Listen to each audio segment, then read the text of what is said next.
who in their right mind doesn't want to pay less taxes, correct? So keep them accountable for where the money is going, because that's what people are always asking. You're paying all these taxes. I think everyone, all departments, all constitutionals, I don't think there should be any exceptions to if the county has issues with having to maybe decrease their budget.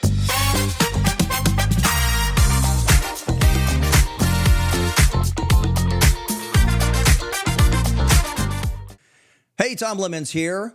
Get real. And we're back from a little short hiatus. It's been a while since we've done one of these shows. And today we've got Silvia Dukes. She's running for District 2 County Commission in Hernando County. And we're going to have a little short discussion with her so that you can find out what she's all about and why she's running for Hernando County Commission. Silvia, thanks for joining me today. Hi, Tom. Nice to be here. Great. So, Silvia, I've talked to you before. We've had some discussions, occasionally over the last year. So there's some things going on here. I just did an article about you and your opinions about data centers, and I think everybody's clear about that. I think the commission in general, I think they just voted recently unanimously to make sure that there was a 1-year moratorium on any decisions made about future data centers, which is great. And you've been talking to other media outlets about that too, and did some interviews and working with some other people in the community. But today, there's some other things we want to talk about. So why don't we just go ahead and hand it over to you and give us some ideas. I know there was some talking about some discussions about some recent bills with transparency. Yes. And go ahead and you hand it to us. Yeah, there are some big decisions coming up pretty soon. Budget season is basically at our doorstep, right?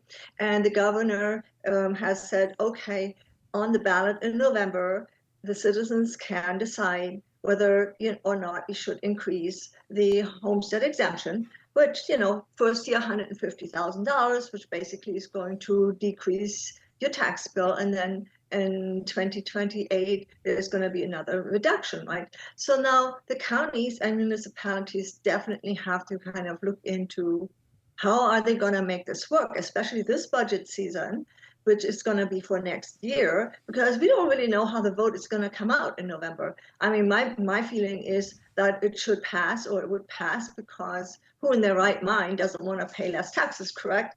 So I think that's their worst case scenario, and that's what they have to go by to budget, right? And so there is going to be some very hard decisions that they will have to make. Now, the governor just passed another bill, and it's called Senate Bill 4F, which is in anticipation of the homestead exemption property tax amendment passing.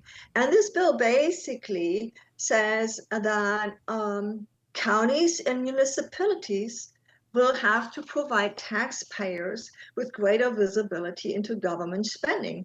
So increase transparency, right? That's what I've always been saying, because you have to be, accountable and transparent about what they're doing. But, a lot of citizens don't know, how to find the budget or how to read the budget, because let's face it, it's not like a 3-page document. There are hundreds of pages of this thing, and there's so much that goes into it, right?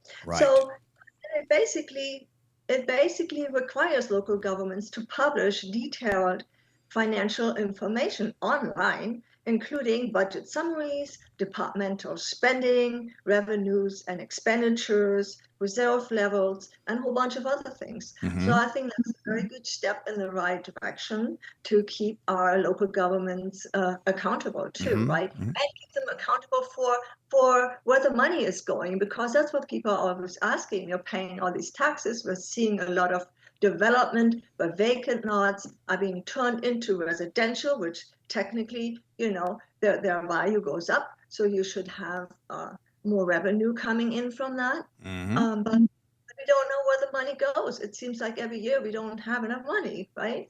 So I think that's a great way to get our local governments. Well, and you hit some good points there. Every year the budget goes up, and I think Hernando County is at around $1 billion now. Isn't that what I've heard?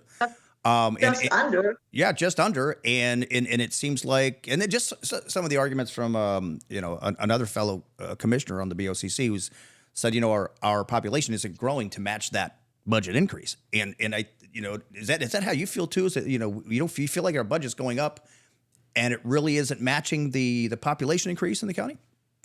Well, the population definitely has increased, right? And it has increased all across Florida, but it's not going to be like that forever, right? I mean, I think over the last year, it's actually now that the net increase in population is actually less.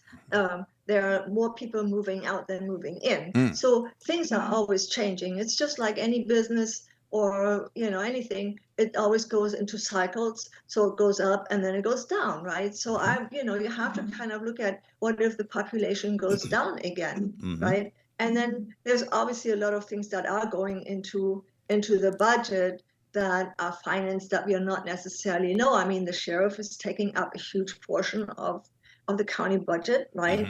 And of course, public safety is very important, but people also don't realize sometimes that, for instance, our supervisor of election or some of our constitutionals, they are also in the budget, right? But they also are, some of them are also getting funds from other sources, like for instance, tax collectors or clerk of court. They're basically, financed through service charges, fees, fines, processing fees, and things like that, right? Well, then whatever. Go ahead. No, I was going to say, you brought up a good point, especially when you talk about the constitutionals. A lot of voters have no idea the difference between a constitutional and a regular, division of county government, right? So, a lot of them don't understand that a constitutional doesn't have to be as transparent or easily as transparent as other divisions. Case in point, with just for the sheriff's office, I mean, a lot of people have said, why do we keep increasing a budget without any transparency or accountability or providing, some kind of reconciliation of where did the money go last year or where did it go last year before that? They don't have to, unless you can request it through records request, but they don't have to provide, they don't have to submit that to the county or publicize it in any way. Now, I don't know if that's changed according to this new law that you were talking about. Hopefully that is part of it. I don't know. But again, that's just something I want to make a notation to the community that this has been a problem. Transparency has been a huge problem over the last several years. I mean, you could expect transparency or accountability, and I mean, I'm not saying that we shouldn't fund the sheriff's department, right? Not at all whatsoever. But I think everyone, all departments, all constitutionals, I don't think there should be any exceptions to if the county has issues with having to maybe decrease their budget in anticipation of this higher homestead exemption. I think nothing should be off the table, right? I mean, there are no holy cows. Everything needs to be looked at, and that's the way I see it. I think that if the citizens have to sacrifice, then our government needs to sacrifice too and do the best they can to save money wherever they can, because we all have to live within our own means, right?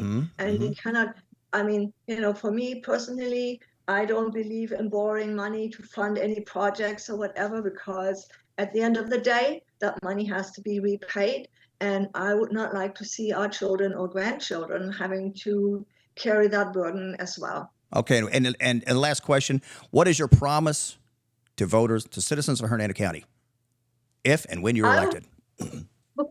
I will promise to absolutely look at all expenditures that we have to do very critically and ask questions and cut out the waste. I'm sure there are a lot of things that we can do without, just like you can do without in your own household if you had to, right? There are probably like a lot of little niceties that we don't necessarily need. Small items that will add up, but you won't actually even notice it that much, Well, I think we have to be very serious about that and make it easier for our citizens to reduce the tax burden. Well, especially our property owners, because, and then, if you're a tenant and you think you're good, well, think about that, because your rent is going to go up. So just because you're a tenant doesn't mean that you're not paying property taxes. You're paying it indirectly, right? Mm-hmm. Well, Sylvia, I appreciate you coming on today and sharing some of your thoughts about what the future of Hernando County is. Looking forward to having more interviews with you, and just want to thank you for joining us.